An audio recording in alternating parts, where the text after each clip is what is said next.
Do you have killer fashion sense? Throughout the ages, people have lived and died for various fashion trends in order to be drop dead gorgeous. Join us as we discuss some tight trends. That'll make sense later.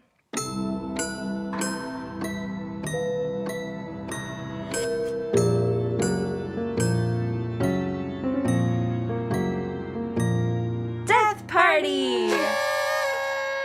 Is your style to die for? Well, in the Victorian era, it most definitely was. This era is well known for its macabre tone and decadent fashion, but did you know that the two are more intertwined than one might suspect? After the Industrial Revolution and everything was just covered in soot, people were crammed into cities and nostalgic for some nature in their lives. Victorians loved bold colors and patterns, but the chemistry that created our modern palette of paints and dyes hadn't been achieved yet. Nobody had been able to nail that lush green shade that plants have. So when this D-bag named Sheil came up with the recipe, naming it after himself no less, Sheil Green, he knew people would just be dying to get their hands on it. It was the it color because before then nobody could get that shade of green. It was always yellowy or kind of brownish, and it just didn't look vibrant. Yeah, emerald. Yeah, so people freaked out, and they knew that arsenic was poisonous because they used it to kill rats in their homes. Right. And some people probably knew that there was arsenic in the dye, and maybe some didn't, but he knew. The guy that made it knew. Yeah. And he even joked about it in some of his letters with a friend. So, that guy. Super not cool, dude. One thing to just be stupid about using chemicals and throwing them around and poisoning people, but he actually knew that it was poisonous.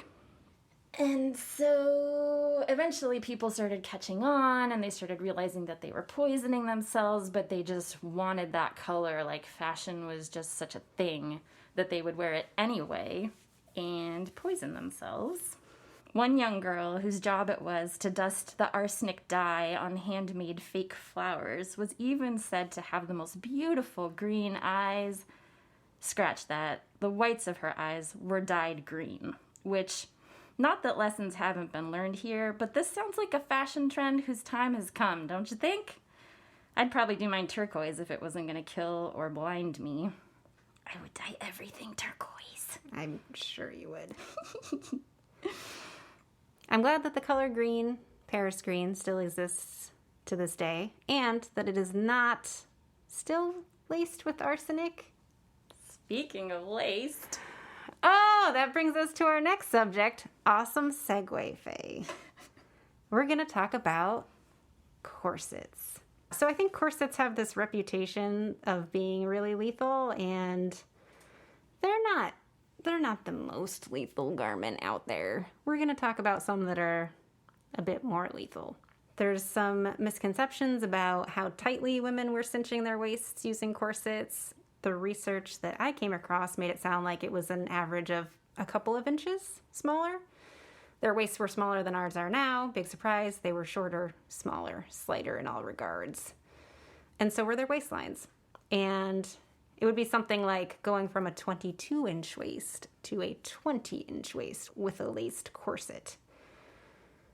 But the other thing is, we know that they weren't lacing them too tightly because they would be used for many years and they were cared for. You can tell that corsets were passed down because they would have silk, and then women who were in lower classes couldn't afford silk. So when they ended up getting the corset, it would have like the remnants of some silk that had worn out or whatever, and then they would attach lace and like patch them and repair them.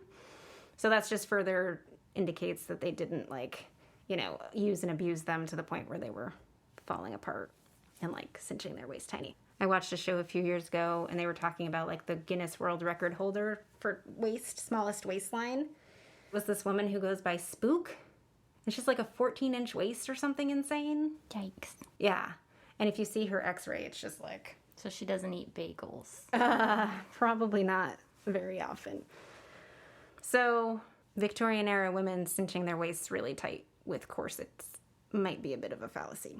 There was one instance where a woman died as a result of wearing a corset. It was kind of a freak accident. somehow the metal from the corset sort of escaped its confines and lodged itself in a body part that you don't want metal. Yeah. I won't get any more graphic into the description. It's pretty gross. But let's just say it was definitely the corset that was to blame for her death. Right.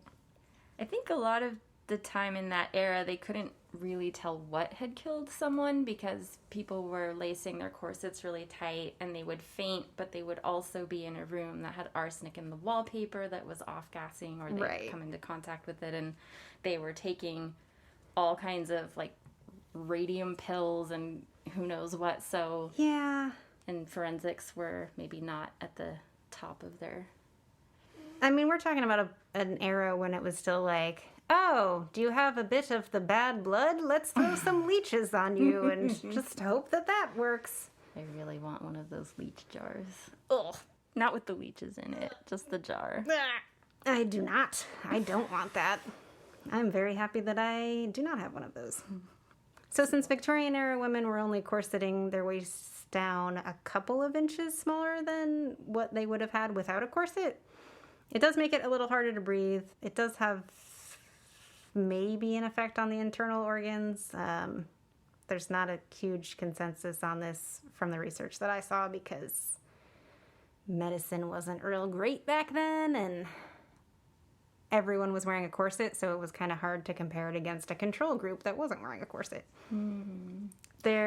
It does seem to be a consensus on the fact that it deformed the ribs and spine of the wearer, which stands to reason. So you would end up with this S shape on your bottom ribs, which is normally the ribs are a nice C shape, but the corset squeezes them in, and then they have nowhere to bend but kind of like back into yourself, like back towards your spine. Ooh. So that gives you that little S hook. In case you needed that graphic visualization.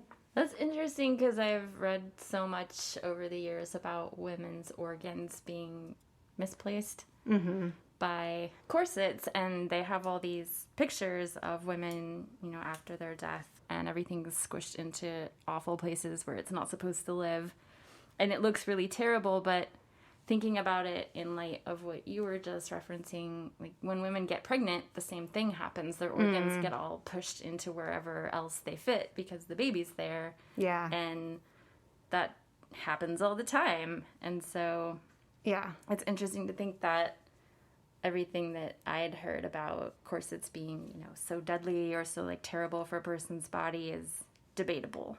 They might not have been complete skeletons. It might have just been like a rib cage. Now, I did come across some interesting work by anthropologist by the name of Rebecca Gibson, who works at American University. Rebecca Gibson contends that corset wearers actually lived longer lives. What? I know. So she found this out after studying over 70 skeletons. I think it was back in 2016 was the article date on the thing that I read. First of all, dream job. Spending hours and hours of research with dusty old skeletons from hundreds of years ago. Like, that's what you do with your day. You clock in, hey, give me some bones, please. I'd like to spend the next 8 hours with them. Thanks. But then I also wonder, like, how you have to finish up your work? You don't want to leave your workstation all a mess if you're going to leave and then come back. So, like, when she clocks out for lunch or whatever, she has to go get a panini. And then what happens with the skeletons? Do you just pack them up and take them with you to Panera? And sit it across the table like it's your date. Oh, your skelly buddy. And then you could they've got those things now where you get like half a sandwich and half a sandwich.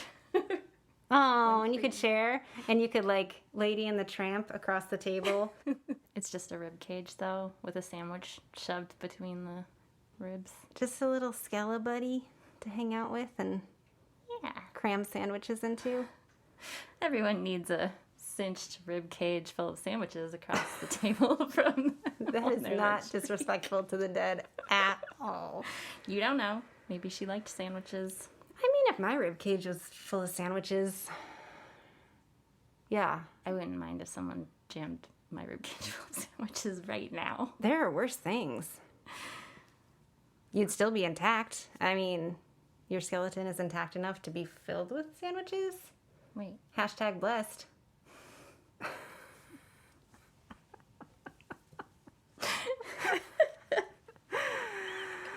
It's just a ribcage full of sandwiches with a bumper sticker that says hashtag blessed across it.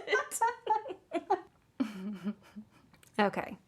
All right. So maybe that is not part of the protocol. Maybe you have to leave the skeletons behind because, they're ancient and like priceless or whatever. So let's say that the bones have to stay at the museum while you go to Panera. All right. Sure. Do you lock up the vaults that they most assuredly reside in when you go? If so, do you use an old skeleton key for the vault? I'd like to think so. However, skeleton keys aren't terribly secure. It's 2020. Yeah. I imagine you have to like badge in to the vault at a minimum. Maybe there's like a retina scanner. I don't know. If there was a retina scanner, that would keep the skeletons from getting out. Yes. I've seen enough horror movies to know that that's the real threat that we should be worrying about. And then they open the jaw really wide, and then all the like bats or whatever come flying out. Yeah. Ghost bats? Ghost bats. No, they don't, because they're just rib cages full of sandwiches. Oh, right. Ghost sandwiches come flying out. I do, however, really like the visual of a tastefully worn-in attaché case full of bones that you're just like carting around town when you're waiting for your tuna melt to get called out at Panera. I mean, do you have to have a job studying skeletons to carry around Oh. a case full of bones? This is true. Let's just make that like a new trend. Forget arsenic green. Right. Just carrying around suitcases full of bones. Who needs fashion? I mean, doesn't everyone already? Is it just me? When you say full... Oh, it's full. Full of bones and sandwiches. Two great tastes that taste great together. Oh, I sometimes say that sometimes. Subway, reach out. Ew, no. What's his name? Was it their last mascot or whatever? It was a creep Oh, yeah. spokesperson. Well, are you saying we're not creeps? Not like that. We're the good kind of creeps. Right. The kind that carry around attaché cases full Yeah. of skeleton bones and sandwiches. We're like the fun party-loving creeps, not the, destroying children's innocence creeps. Right. So, Quiznos? So I was reading this article that Rebecca Gibson wrote about her studying of 17 to 1900s era skeletons of women who wore corsets, and she goes on to say, in order to construct a more complete picture of the life of a corseted woman, the researcher looked at both skeletal remains and corsets. While a great deal of literature has been amassed on women's lives in England and France from 1700 to 1900 CE, documenting both their own words and the words of others, no modern work examines the physical effects of corsetry on the ribs and vertebrae, nor correlates those effects with mean age at death. So basically, Gibson makes a case in her research that of previously reported illnesses or symptoms associated with frequent use of a corset, there is no way to conclusively link the corset to those particular symptoms. People were just like real sickly and back then. Right. And how do you know that the corset is the reason? Right. Because everything was poisonous then, pretty much. Kind of. And they were just eating all of it, all the poison. Yeah. I'm wondering, I mean, I'm sure she's more on top of her shit than I am, but Rebecca, DM me. I have a question. So the bones that she was looking at, do we know what class level these women were? Because I would expect that maybe more affluent citizens would have access to nicer corsets, would corset tighter because they were a higher class of woman would be trying to keep Pace higher with the level of modern status. And so she would be more involved in fashion. She would have less to do around the home. And so she might corset tighter than, say, your average workaday woman who might corset in a little bit but still had to like bend over and do the wash and take care of children and things like that. So we're going to get into this with foot binding, but yeah. Ooh, okay. So yeah, more affluent citizens might have lived longer because they had access to better food or better medicine or any number of things, you know, more warmth in the home, less likely to set themselves on fire while they were tending to tasks. And so I wonder if they know who these women were that she was studying, because that could affect how long they were able to live. Right. I'm just thinking, like, Rebecca Gibson has a degree in anthropology. How many anthropological degrees do you have, Faye? Oh, like, I think it's 6 or 7, maybe? Yeah, you've been to anthropology school, 6 or 7. Yeah, I lost track. Oh, okay. That's pretty impressive. I didn't know that about you. I lost track. And that's just the anthropology degrees. Don't Right. get me started on all the other ones. That's definitely what students of long-term curriculum who've dedicated much of their life to courses of study say. Right. I just have so many degrees, I lost track. Yeah. I'm also like thousands of years old. That's where I spent all of my time, many lifespans. It does get hard to remember the first few hundred. Damn, corsets. Damn. Corsets. I kind of want to wear one now, though, because she said that this anthropologist is like, women that wore them actually live longer. But then if you can't connect, like, faintness or palsy or whatever then how can you say that corset wearers live longer lives? I don't know. I mean, there's just... Well, if the implication is that corset wearers lived longer lives, if you layered up like 5 or 6 corsets, could you live for a super long time? Ooh. Like hundreds of years. You just never die. Well, we don't know because no one's tried it. We should try it. Someone needs to try it. We'll write a paper on it for my 8th, what did I say I had? Degree? You lost track. That's how many you had. Yeah. I think it's 8. So at this point, you might be thinking, surely women weren't the only ones suffering through painful or lethal fashion trends. Well, I can assure you that you are correct. I knew it. Men have also fallen victim to questionable fashion inventions over the years. Finally, equality among the sexes. Something like that. I'll take what I can get. In the 19th century, a new invention gave men the luxury of not having to change their shirt every day. On the upside, their wives had less laundry to do. This invention was a detachable collar. Pretty cutting-edge stuff, you could say. Oh, nobody got cut by it. Otherwise, I was like, oh, pun. This invention was a detachable collar, but it became known as Vatermorder. Let's just say it's pronounced that way, which is German for father killer. So catchy. These collars were so unyieldingly stiff that they could cut off the wearer's circulation and restrict proper functioning of the windpipe. Ooh. So you can imagine this was an especially lethal combination when mixed with alcohol. Men would have a little nightcap, maybe 2, and then fall asleep to never awaken again after their collar asphyxiated them to death. Maybe alcohol was half of the culprit here, but wrapping soft necks in iron-like collars did not do them any favors. On the upside, their wives had less laundry to do. Oh! Forever. For the long term. Yeah. So alcohol was not required to murder a collar wearer. However, as one reported death resulted after an attack of indigestion, which caused some neck swelling. And again, the wearer was choked to death. Gross. Yikes. Suddenly my V-neck feels a little constricting. If your obituary ends up saying you were strangled in your V-neck, I'm going to laugh at you. Sorry in advance. Yeah, well, I mean, that's all fair.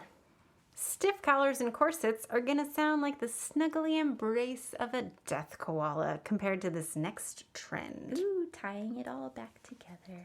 This garment was often used in conjunction with a corset, as it, too, artificially altered women's silhouettes. I'm speaking, of course, about the ring, crinoline. Yeah, fucking hoop skirts.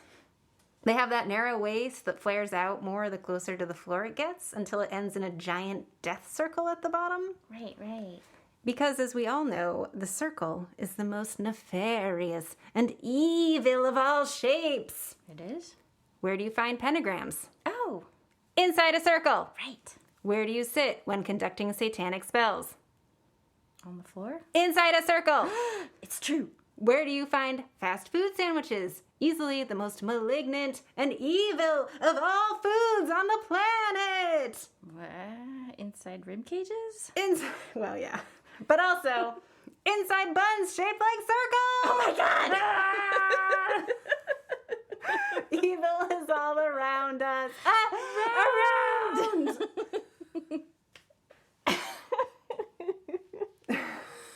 I want someone to make the argument that the circle is not the most evil shape now. I mean, I'm convinced now. That's all you should need to know. According to Fierce History, which is a book that I somewhat read, the crinoline came out around 1856. And I'm talking about because crinolines come in a lot of variations, but this is a steel cage crinoline. Like when you go to the circus and they have a bunch of motorcycle riders going around in a steel cage ball. Yes. Yeah, so picture that, but instead of a bunch of motorcycles underneath, it's like your bloomers. Going around and around?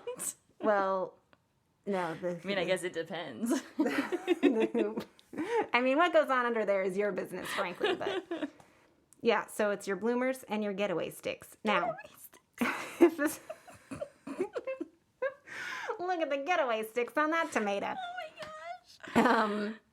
Now, if steel cage undergarments sound uncomfortable, not to worry. Oh, good.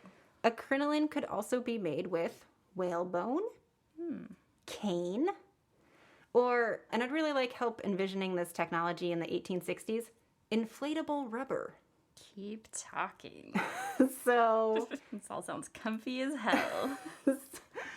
The inflatable rubber, is that like a bicycle tire? Were bike tires even made of rubber back then? I kind of went off on a tangent on this one, and I was like, let me just do an internet search about when the bike tire was invented, because they were made out of wood at one point. So rubber tires for bicycles were invented in the 1870s or 80s.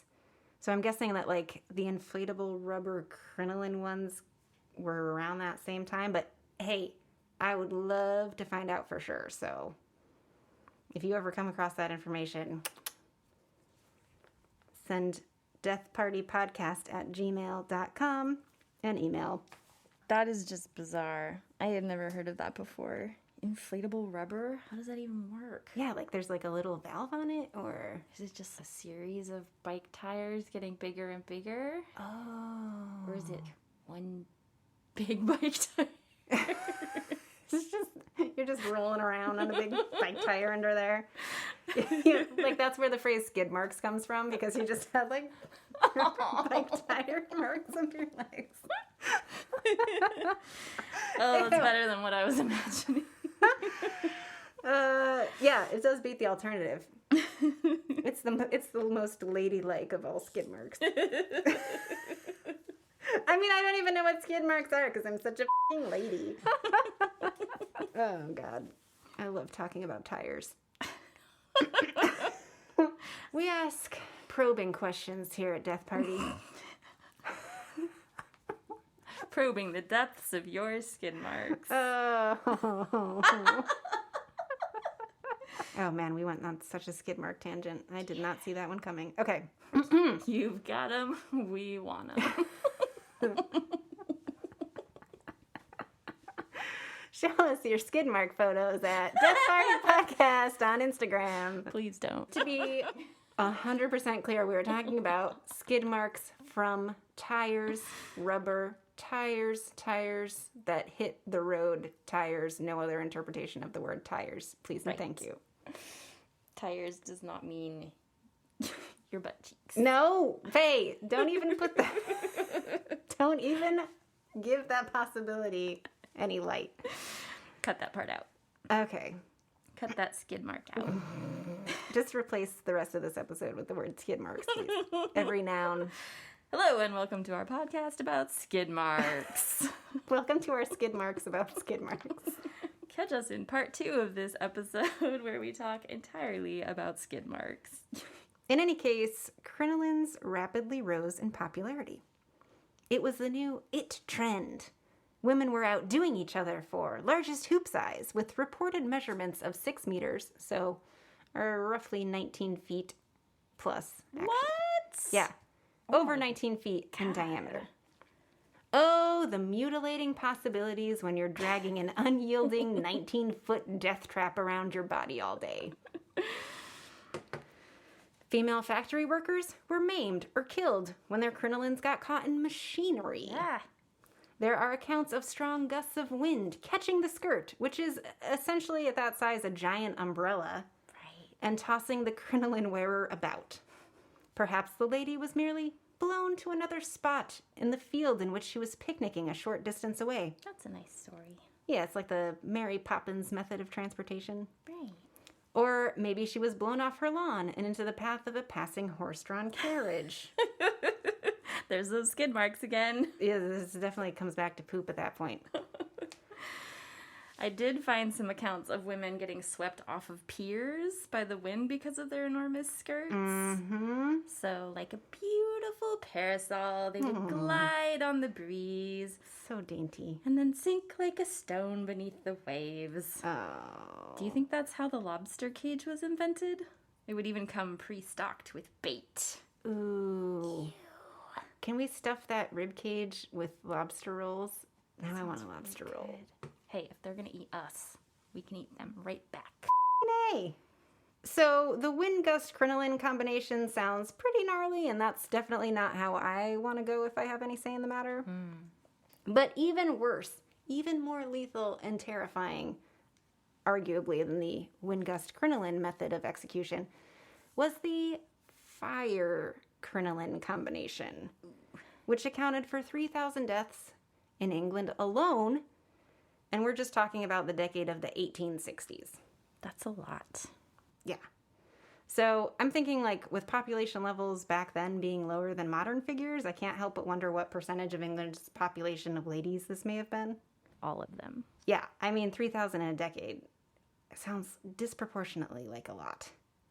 The way these women would meet their makers wearing these crinolines involved getting too close to an open flame with a massive steel cage around their waists, which was covered in what? Large swaths of highly flammable fabric. Now remember, cotton is a highly flammable fabric.